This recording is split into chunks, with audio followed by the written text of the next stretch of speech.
evening. Welcome to episode 20 of the Pat Homer podcast. This is actually episode 21. We just got done recording this thing and we had some major technical difficulties, but we're going to Omaha, so it's all good. We're going to figure it out for you. Tonight, the Pack, after a absolute, just whooping on Saturday, 18-1 over Georgia Bulldogs. They fall yesterday. I believe it was 11-2. Pat comes back and wins 8-5 tonight behind Logan Whitaker and company, Jacob Duden, Derek Smith. Offense from Eli Serrano, A-Mac, Garrett Pennington. But the Pack punches their ticket to Omaha. First year of the Pack Homer podcast. And I think all three of us are so dang excited. But before we get going with the show, and we ain't going but about 15 or 20 minutes tonight, guys. We apologize. It's late. We'll have you a College World Series preview later this week. But before we get going good with the show tonight, we got a couple of apologies that we really need to issue before we move forward. And we're going to start with the man that was just wearing his 2021 College World Series team helmet, Mr. Adam Litch.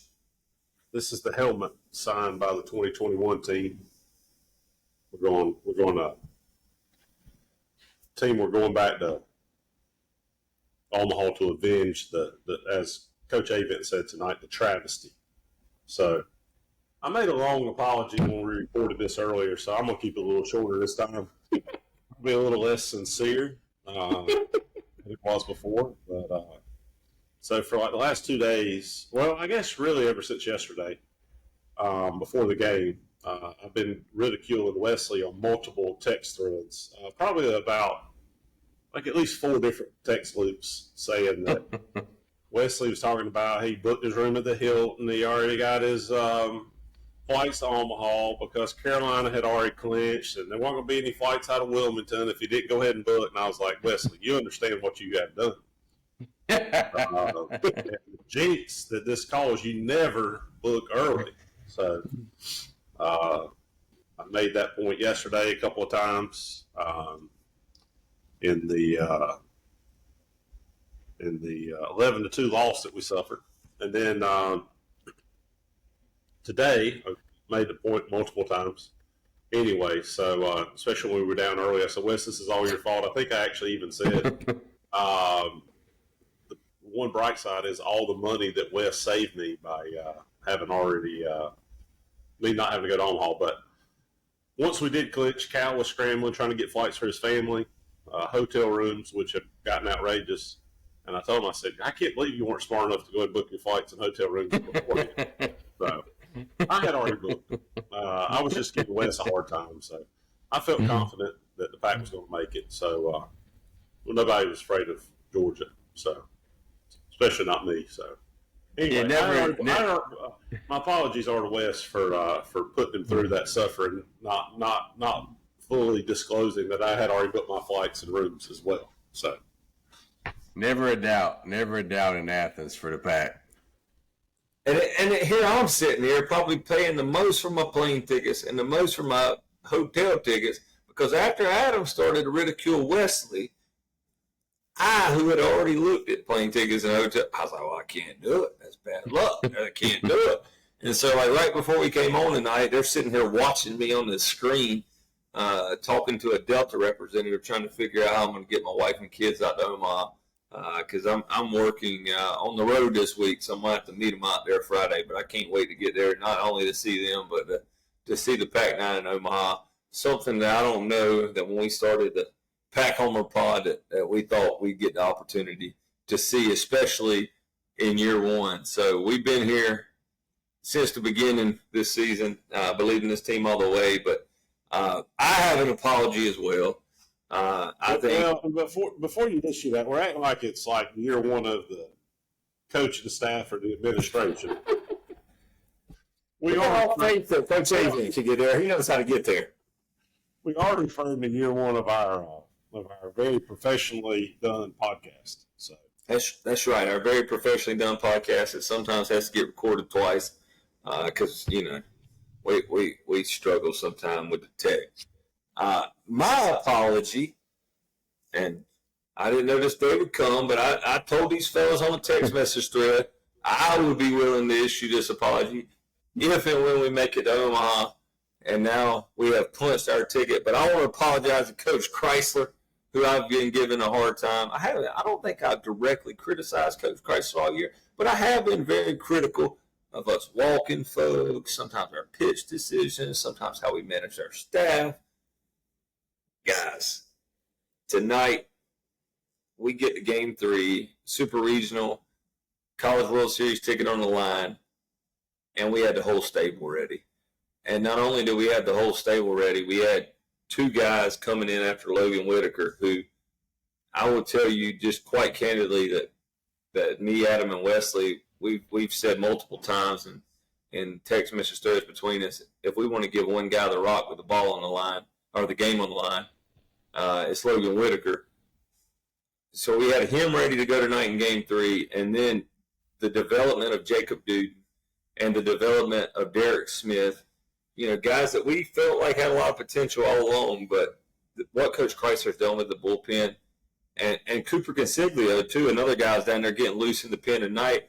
Game 2, he's an unsung hero, never going to show up in the headlines, but Reimer on yesterday in Game 2, he ate up so many innings to preserve our bullpen to make everybody available tonight with the game, with everything on the line, everything on the table to punch our ticket to Omaha. Hats off to Coach Chrysler and what he's done with that pitching staff.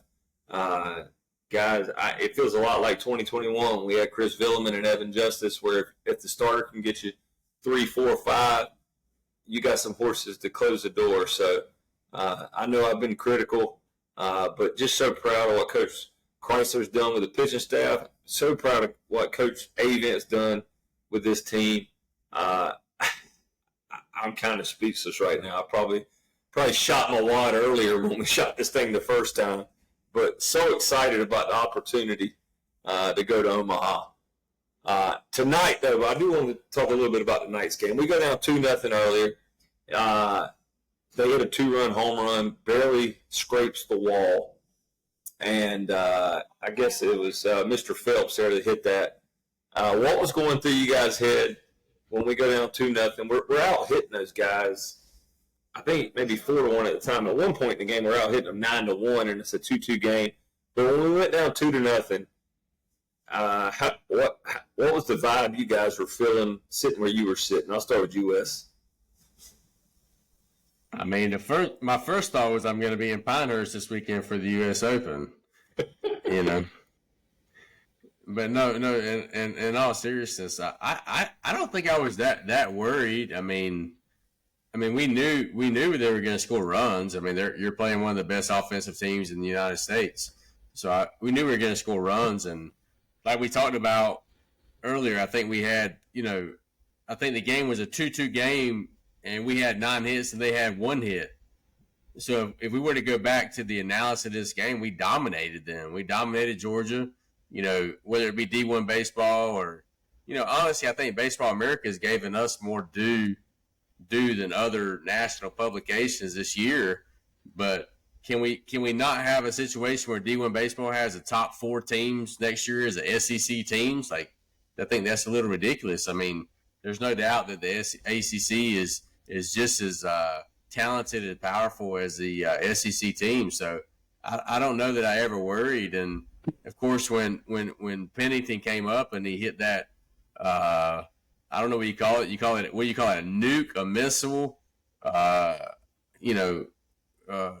respond. I feel like as soon as that happened, I thought they were going to win the game. In our text thread, I referred to it as a homicide. A homicide. A homicide. Because it was a homicide. Absolutely murdered.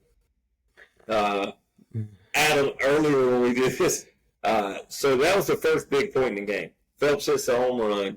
If you guys don't know who Phelps is, he's the guy that buttons his jersey halfway up.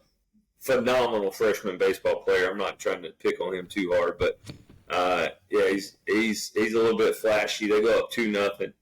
I was already a little bit dejected because I thought Eli should have had a leadoff triple to start tonight's game, and one of those 2 ground outs early in the first inning should have got us at least one. But no doubt Eli thought that ball was going off the bat. Wesley said he was stargazing. Yeah, he was stargazing. He was a little slow out of the box. That was Cal. That was you, I believe. It was me? Yeah, it was you. Maybe I think it was actually Ken. I think it was Ken. So maybe it was.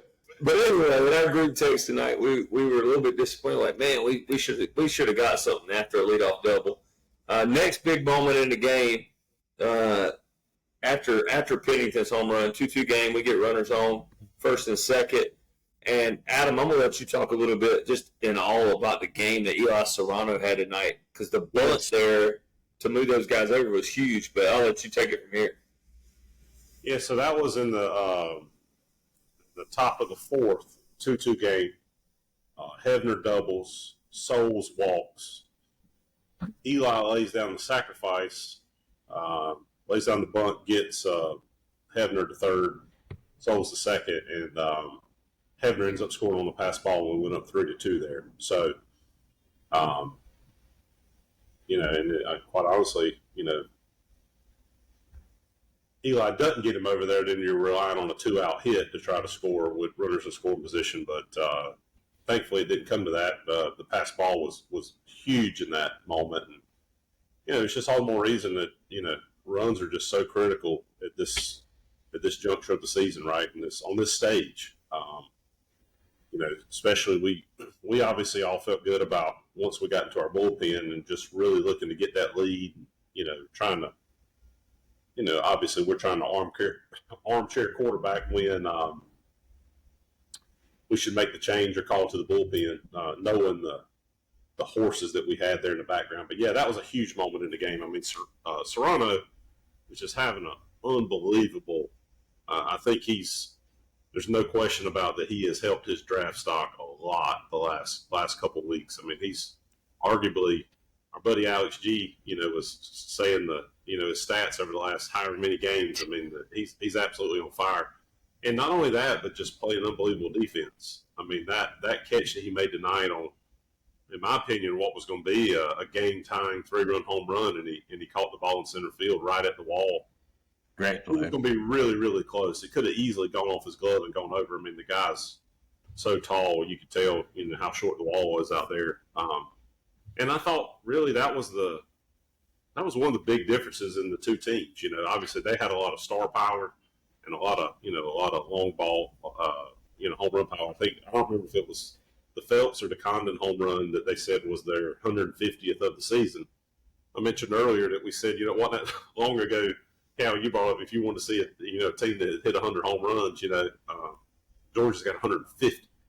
So they leave the yard a lot. But I thought that our defense in the outfield, there was that play that Souls made down the line when it was 6-3. It might have even been tackling third. Souls made an unbelievable play down the right field line there on a foul ball. They obviously tagged up on the play, but in that situation, you take the out and sacrifice the run regardless. And that play that Serrano made and just several plays compared to their defense, their outfield defense, they arguably dropped a couple balls up beside the fence. I mean, they were bang plays, but, in the Super Regionals, you got to freaking make that play when a trip to Omaha's on the line. And I say you got to make that play. I mean, it obviously worked out for us, but our guys, Souls and Serrano over there, and even was that ball that Condon hit so daggone hard that Luke charged and caught it? Yeah, maybe Nixon. Yeah, it was the first inning. It was the first inning. Of his glove. First inning. What's that? I think it was the first inning, right? I don't know. That was an absolute missile, though. I thought it was clearly down off the bat. I had no idea it would make it to him in the air. He made a great play on that ball. So I think that was a big – I mean, obviously the game tonight was a lot closer than the other two games. But, man, what a big difference the outfield defense was. Cal, you saying, talking about our field, we've said at different points throughout the year, especially early on, field taking away runs, that sort of thing. Our outfield defense took away a lot of runs. Yeah, absolutely. And I'll say, as Pack fans, we've had a good year from an athletic standpoint, but Jacob Duden as a freshman coming in with bases loaded against the best college baseball hitter in the country to do what he did is just he deserves a curtain call. That was amazing what he did. And, I personally thought he should have been brought in a batter earlier, but hats off to Jacob Duden, to Duden for what he did. What a hell of a year for Wolfpack sports, fellas. There's 3 plays in the 3 big men sports: football, basketball, and baseball. There's 3 moments I'll never forget as long as I'm a Wolfpack fan. I think you go back to football. Hell, we lost the game to Notre Dame. But Peyton Wilson, when he ran down the guy at Notre Dame, I will never forget that. That will be a lasting moment in my life of watching Peyton Wilson walk that guy down the sideline against Notre Dame in Carter Finley Stadium. The shot Michael O'Connell hit against Virginia, I'll remember that, as long as I'm following the Pack. And Jacob Duden, to Wesley's point, coming in tonight against not just the best player in the country, Charlie Condon, one of the best players. He's had one of the best seasons in college baseball history. He hit his 37th home run tonight, but he comes in a freshman. To Wesley's point, he comes in a freshman with the bases loaded, with a chance to just blow this thing open at home, and really, really, really. As tough a spot as you can ask a kid to walk on the field and step into, and he just diced him up. I will never forget. I'll never forget that at bat. He honestly made him look clueless. And I thought the other thing though is we talk about love to see the guys show emotion. We talked about that a couple of times, and I love Dude's emotion, and I know coaches feel differently about pitchers showing emotion coming off the mound, but he stayed poised right there, and then was it Alfred that was bats next for Georgia, came up and ended up grounding out kind of up the middle. But, man, he was fired up. But him to hold his composure there with bases loaded and get those 2 guys out, you're right. The guy's clearly going to be the Golden Spikes winner. First batter, and I forgot how long, that's likely going to lead the nation in both batting average and home runs. And likely the number 1 overall pick. He can think about it. Dude, tracking out right there. Colin can think about it at the house tonight, though. You know what I mean? Yeah.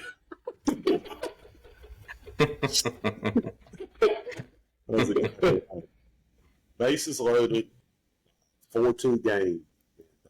We get out of it. That was just unbelievable. Other story of the ball game, guys, and go back to giving Coach Chrysler a little credit earlier. The other story of the ball game is we walked into the ballpark tonight knowing that if Logan Whitaker could give us a competitive start, that we had everybody. We had everybody that's been carried the weight the last 6 weeks of the year. We had Cooper Consiglio, we had Derek Smith, we had Jacob Dude, we had every one of them fresh. And Georgia, on the other hand, when they went to the pen, the first man out was their Saturday starter. So how big a difference does that make when we got 3 shutdown guys that have absolutely dominated? I think we talked about the other night that I think Alex G said a 189 ERA against ranked opponents in the ACC over the last 6 weeks of the season or so. We had that to turn to, and they were so unconfident or lacked confidence in their bullpen to the point that they had to bring their game 1 starter as their first option out. How big a difference does that make? And how much confidence do you have when you had 20 hits on Saturday to see that guy trotting back out there? Not that we lit him up tonight, but we did put some big swings on him. Yeah, I thought early on he looked really sharp. I was saying that earlier. Colton Smith, he struck Hebner out there on 3 sweeping breaking balls on what was started as a 2-0 count. All 3 swing and misses, outside the zone. And I thought his stuff really looked a lot sharper than it did the other day, than it did Saturday. He had a lot of snap on his ball. Yeah, he was very effective early on. We ultimately got to him. I think he ended up throwing 56 pitches to 9. But, we scattered 3 more runs on him. Yeah, but like you said, and you probably don't have that confidence with a guy like that coming in had you not just lit him up 2 days ago. And Eli Serrano hit one. We never got to see it really get off the bat except on the replay. I guess you guys all have the same ESPN that I have, but it came back from commercial break, and the camera was on the scoreboard. Because traveling over it. Yeah, Serrano's ball was somewhere up and over the scoreboard there in Athens. And, I mean, just a huge jolt of momentum I think it gave our ball club. But what a team victory. I mean, from the pitching staff to the guys that we knew we could count on. We had 15 hits tonight. We had 20 hits on Saturday. Every single batter in the lineup tonight had a hit other than Noah Souls, who drove in 5 on Saturday. Not just 5 on Saturday. He drove in 5 in the second inning on Saturday. So just a team win. I mean, if you look at our stats, guys, when we get ready to do our preview of the College World Series, still, our stats are not going to be that pretty on paper. I mean, let me read off tonight our lineup. If you go, once you get to Butterworth there in the 5 slot, Butterworth 250, Sosa 226, Luke 246, Hebner 264, Souls 221. I think if you're just a casual observer of college baseball and you get to that part of the lineup, you think, man, we've made it through the gauntlet of Serrano, Pennington, Amack, and Cozart, but those guys flat out scrap, give you quality at bats every week. Man, I'm so excited. I'm speechless. I'm ready to get to Omaha. What about you fellas? Can't wait to take on the Kentucky Wildcats. Ready to be there. Well, we are at our 23-minute threshold. No, we're going to come back later this week, give you a preview. The 4 teams in our pairing on our side are Texas A&M and University of Florida. We'll match off, of course, first with the University of Kentucky. Can't wait to talk about it. All our Pack fans that follow us on at Pack Homer Pod on Instagram and X, who have followed us all year here on the Pack Homer Pod, brought to you by Waters and Mathis CPAs. Hope to run into some of you in Omaha. Adam, do you got your helmet again? Got my helmet, yeah. Hey, what I was going to say about I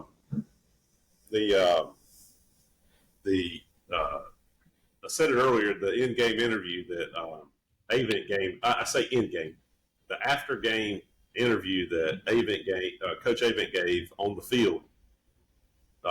He was talking to the broadcast crew, and he said, "I think you guys covered the Pac-13 game when we were in Omaha last time." He says, "And what a travesty that was." So I was kind of excited. I mean, it was a little subtle, but I was finally excited to hear someone from our administration and even Coach Avent take a shot at the NCAA a little bit about what a travesty that really was. So we're going back to Omaha. We're going to go avenge the loss for these guys. I mentioned earlier 7 of these guys on here are still on the team. Logan Whitaker being one of them who actually wasn't playing that year at that point. But I'm excited. I went in 2013 to the game 1. We beat the Hills. Rodon was on the mound, and I had it. To me, it's the greatest event in sports. I haven't been to a Super Bowl, but I don't really care about the NFL. So, been to Game 7 of the Stanley Cup Finals. We've been to the World Series. The Final Four. Been to 2 World Series.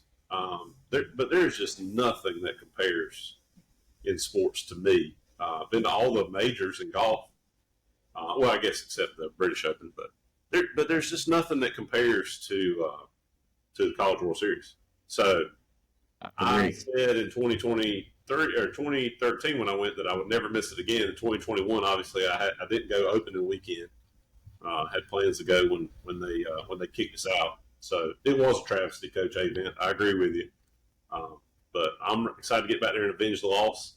It's all ACC and all SEC teams, which is, I think, the first time in since, was it 48 years or since 1948? That I guess in 48 years, maybe 45, 48 years, there's only been 2 conferences represented in the College World Series. So that's pretty cool. 4-4, obviously. You got UNC, Virginia, and Florida State on the other side of the bracket from us. So, hey, I said it earlier, I'm not afraid to play the daggone Tar Heels in the finals. So that would make it all the more sweeter. So, but we got to obviously get started with Kentucky and then A&M and the Gators in our bracket, which neither one of them scare me. What's his name? What's the guy that went down for A&M? Saturday night. One of their broke his leg, broke his ankle. Yeah, broke his ankle. So I don't know. I'm excited. I'm ready to get to Omaha for sure. And I've never been to Omaha. Both these guys have been. Last time I was scheduled to go in 2021 and woke up in the middle of the night. Kind of my plans were shattered. Pretty disappointing. And I know that in sports it's very cliche to say unfinished business, but if there is a team who has unfinished business in Omaha, it's the NC State Wolfpack, because our last trip out there, I think everybody. Well, and I'll tell you, me and Adam were at Mississippi State when we played football. We saw Coach A-Vent and Coach Scott Foxhall at the time, who had gone to Mississippi State there, and was honored with Coach A-Vent as the Team USA baseball Team USA baseball staff. They were both at the game. Me and Adam saw them, and we're talking, and Coach A-Vent made the comment. I think we might have made this comment before in our podcast. Coach A-Vent said that year there might have been a better team in America, but they won't know Omaha. Of course, alluding to the Arkansas team that we knocked off when call the cops. We don't care. they called the cops, but justice was served. Justice was served. Amen. So can't wait to talk about. One other thing though, Wesley brought it up. You talk about that. Wesley said it today. We put it out there on X. That all eyes in college baseball world tonight will be on the prime time on national TV, and for true college baseball fans that know what we went through in 2021. I mean, we were the darling of a lot of the media that covers college sports, and they refer to us as America's team, the co-champions, or what have you. We played that Pac-13 game, but I gotta feel like there will be a lot of that this time when we're in Omaha. I think we really, truly, people don't like freaking Texas A&M and. Oh, the Omaha faithful will be pulling for the Pac. There's no doubt about that. That's exactly right. Yeah, the Omaha faithful will be pulling from the Pac. I really feel like I'm excited. I mean, that's going to make it all the more fun, because I really feel like, we were the darling in the NCAA tournament run after our ACC basketball tournament performance, and I got a feeling that a lot of people are going to be behind us in Omaha. So I'm excited about that for sure. 100%. Can't wait to get out there. Can't wait to give you guys a preview of the College World Series. What a night. It's 12:36 a.m. It's 12:36 a.m. Me and Adam ain't done working tonight, but Wesley, if you guys run into us in Omaha, there's no debating. We'll make him take his shirt off for you if you want us to. He's the best looking of the three of us. He's got to get his beauty rest. So let us get out of here. Go Pack. Go Pack. Yeah, already. Yeah.